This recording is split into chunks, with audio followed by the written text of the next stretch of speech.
Assalamualaikum warahmatullahi wabarakatuh. Perkenalkan, nama saya Maulida Prina Putri dari kelas 12 MIPA 2. Di sini saya ingin mempresentasikan hasil dari PowerPoint saya. Langsung saja. Judulnya yaitu radiasi elektromagnetik. Di sini bisa dilihat ada about me, silahkan dibaca sendiri. Oke, kita masuk ke apa itu radiasi elektromagnetik. Radiasi elektromagnetik adalah radiasi yang dipancarkan oleh gelombang elektromagnetik. Radiasi ini merupakan kombinasi area listrik dan area magnet yang berosilasi dan merambat lewat ruang dan membawa energi dari satu tempat ke tempat yang lain. Setiap muatan listrik yang memiliki percepatan memancarkan radiasi elektromagnetik.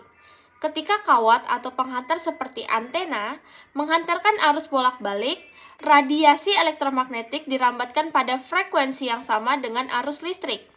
Bergantung pada situasi, gelombang elektromagnetik dapat bersifat seperti gelombang atau seperti partikel. Sebagai gelombang dicirikan oleh kecepatan atau kecepatan cahaya, panjang gelombang, dan frekuensi. Jika dipertimbangkan sebagai partikel, mereka dikenal sebagai foton. Selanjutnya di sini ada daftar isi.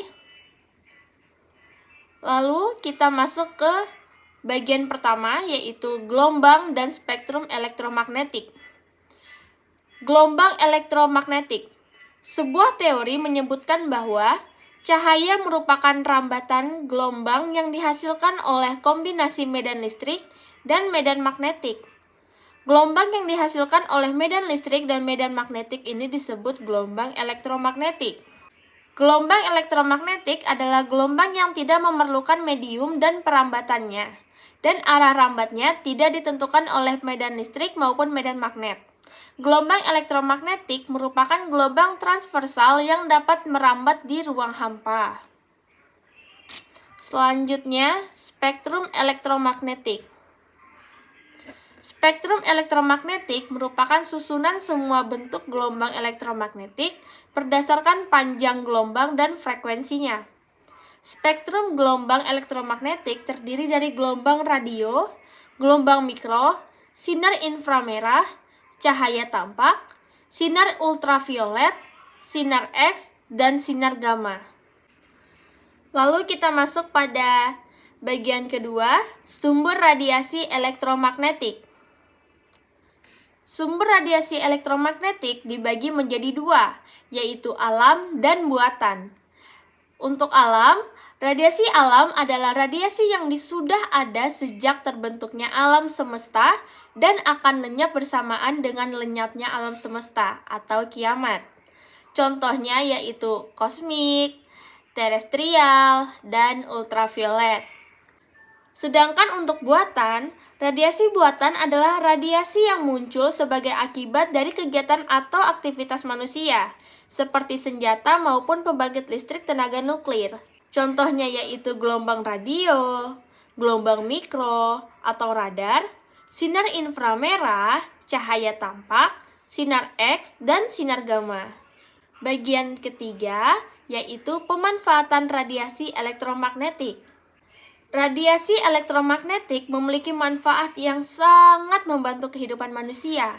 Bisa dilihat pada tabel berikut. Untuk gelombang radio, dia berfungsi untuk mentransmisikan sinyal pada jarak yang sangat jauh. Dan juga dia bisa mentransmisikan sinyal komunikasi berupa siaran radio dan stasiun TV.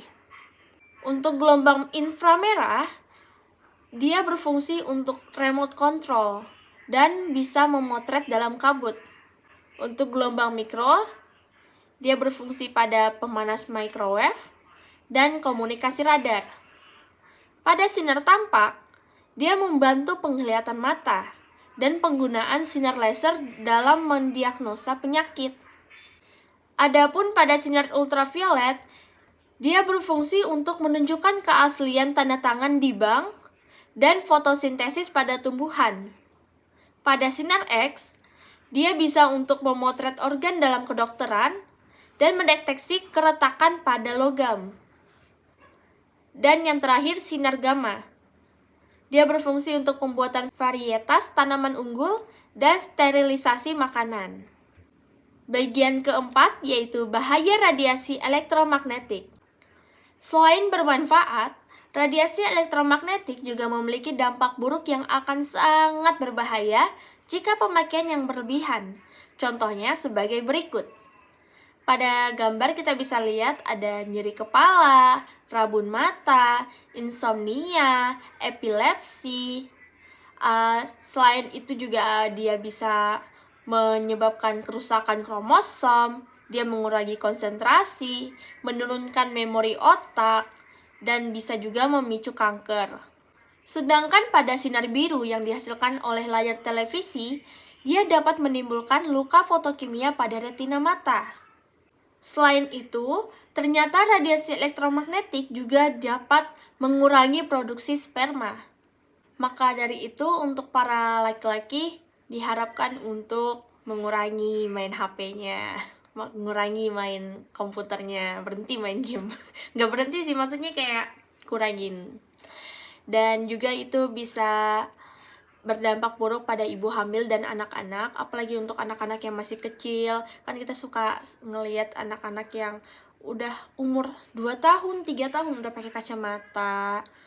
Kalau bisa jangan dulu lah dikasih, tunggu masuk sekolah mungkin dikit-dikit, karena kalau misalnya sekolah kan sekarang udah apa-apa ya, internet, tugas video, tugas membuat untuk presentasi gini kan memang perlu juga untuk bahan pembelajaran, tetapi kalau bisa dikurangin gitu.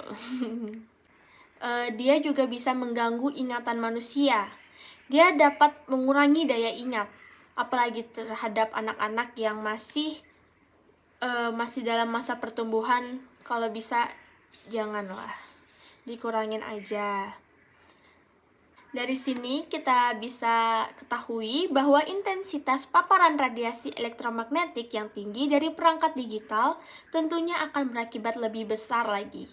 Menggunakan perangkat digital perlu dibatasi dalam jangka tertentu untuk menjaga kesehatan tubuh dari beberapa potensi yang kemungkinan dapat berakibat buruk bagi kesehatan tubuh. Selanjutnya kita berada pada bagian terakhir, yaitu kesimpulan. Kesimpulan yang dapat diambil yaitu radiasi elektromagnetik adalah kombinasi medan listrik dan magnet yang berosilasi. Radiasi elektromagnetik merambat melewati ruang dan membawa energi dari satu tempat ke tempat yang lain. Yang ketiga, pemakaian radiasi elektromagnetik yang berlebihan akan berdampak buruk bagi kesehatan.